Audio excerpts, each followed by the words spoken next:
Are the Detroit Lions just made everybody jealous? Frank Ragnow was just on a podcast talking about the team and especially him, like the heartbeat of the team, one of the top two or three guys, if you had to pick on the Lions roster, who just kind of embodies the team and just veteran, the whole thing. And he was talking about Dan Campbell and Frank Ragnow and the guy that was interviewing him, both players. The other guy was a former player, and they're like, "Oh man, training camp's coming up. This is gonna suck." And Frank's like, yeah, it's going to suck. But he also said, but he loves the way that Dan Campbell runs training camp. And he talked about, we have some days, we have them, we call them red line days, where they get pretty juicy. But he'll listen to us, talk to us, feel it out. He'll understand where the team is. It's pretty cool how he really evaluates camp and makes a plan that he thinks best fits us. So the other guy is just like, dude, that's awesome. Remember where, having days where it's going to be old school, banging, real physical days, and then we have days where we let off and we be more mental. It's a good balance. And so it's like, this is why players love playing for Dan Campbell, and he absolutely loves his players. And it was like, thank you. And by the way, just before we go any further, we're going to talk about St. Brown, the wide receiver show on Netflix as well. So don't go anywhere, because it's like, I got some thoughts on it. It's really interesting, kind of what's unfolding on there. I don't want to spoil alert if you haven't watched too far, but it's like, what? There's some things on there that I couldn't believe. So anyway, there's an interesting thing here where Dan Campbell loves his players, players love him, and other people take notice of that. And we talked about it. Not only that, but Brad Holmes, Dan Campbell get along. Not only that, Brad Holmes, Dan Campbell, and Sheila get along. What we're finding is that is not common. People would love to have that continuity. Owner gets along with the front office gets along with the coaching staff. Why is Ben Johnson stayed? Right? Like, it's crazy. Everyone wants this. And it's like, the rest of the NFL is just jealous of what the Lions have going right now. It's crazy. And this is one example of Frank Ragnow, guy that's been around, seen it, done it all, respecting his coach and saying, I love the way that we do it. We have to play hard and we're practice hard and we have to get after it, but we also can just like dial it back. Let's do a mental day. Let's take the day off physically and just like work on things.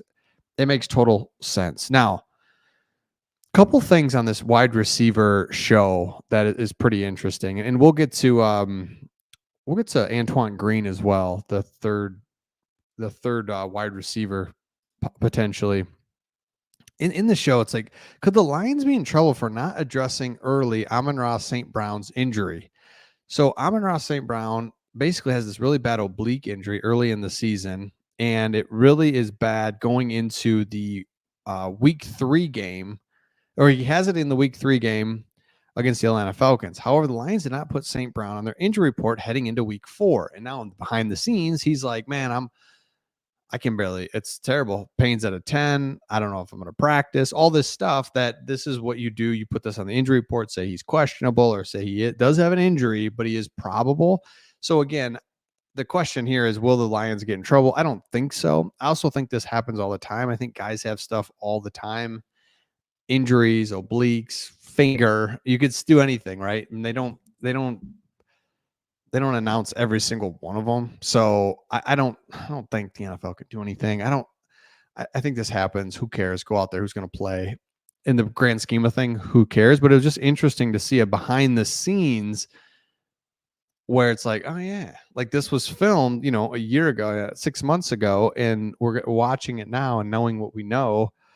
It's kind of interesting to see that. Another thing was he had the hand, foot, and mouth stuff. Again, I am no doctor. I have no idea. That feels like it's contagious. Do you play with that? Like, do you have to announce that you have that? Again, just questions. I have no idea. Let me know in the comments. It's like, isn't that contagious? And should you be allowed to be out there playing with in like contacting? Clearly, it wasn't a big deal. He plays well, but I had no idea. I remember, what's crazy is I remember that game, seeing him all covered up and just being like, what is he doing? It's not winter. A, it's not winter, and B, you're inside. I remember thinking that, and now, okay, totally makes sense. I get it. Now, next one is Antoine Green is interesting for the wide receiver 3 job. Now it's open. Josh Reynolds leaves. And so it's like, all right, wide receiver 3. Now, Antoine Green didn't really play last year, but he did play, oddly enough, in the playoff games. 3 playoff games. That's when he played the most. So he played early in the season, then doesn't play for a long time, and then plays. So it's weird because the expectation heading into 2023 was that yeah, he's probably not going to play. Like Dan Campbell said, he's inconsistent. Inconsistency, the better off he's going to be. If he can lessen his inconsistency, the better off he's going to be. That's what camp is for him. But he gets in 9 games. He ends up playing 106 offensive snaps. And most of those a lot came against the Baltimore Ravens, who were getting blown out. But a lot of those came during the playoffs, which was like, that's weird. He got in 10 to 12 times during the Lions postseason, getting a taste of what it's like to be on the field in the moment when the lights are the brightest. And I remember that a little bit, just being like, that's weird. Not weird, just like that's kind of interesting that he's out there. So it makes you think he's out there for playoff games. So now Josh Reynolds leaves. This opens the door for who's going to play out there the most, right? Is it going to be Donovan Peoples-Jones? Is it going to be Antoine Green? He's a 7th round pick. It's like, man. So the reason I bring him up primarily is because, again, we're going into camp where 90 players got to get down to 53. That's story 1. Cool. Second story in that is who's going to be slotted where. Like, is Brian Branch going to be the nickel corner, or is he going to go to safety?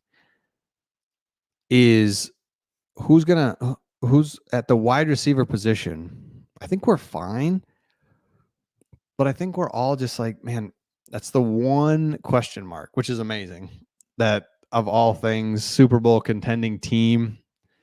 I mean, all of it's all positive, but it's like, who's the wide receiver that we're going to kind of count on that Josh Reynolds role?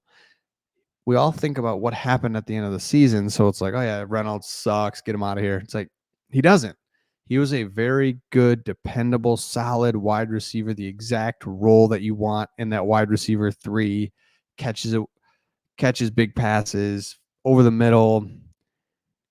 He was a good receiver. He had bad couple games there. So let me know your thoughts in the comments. I think the Lions are in great shape, and I'd love to know the wide receiver 3 position. Let me know your thoughts in the comments, and we'll see all of you on the next one.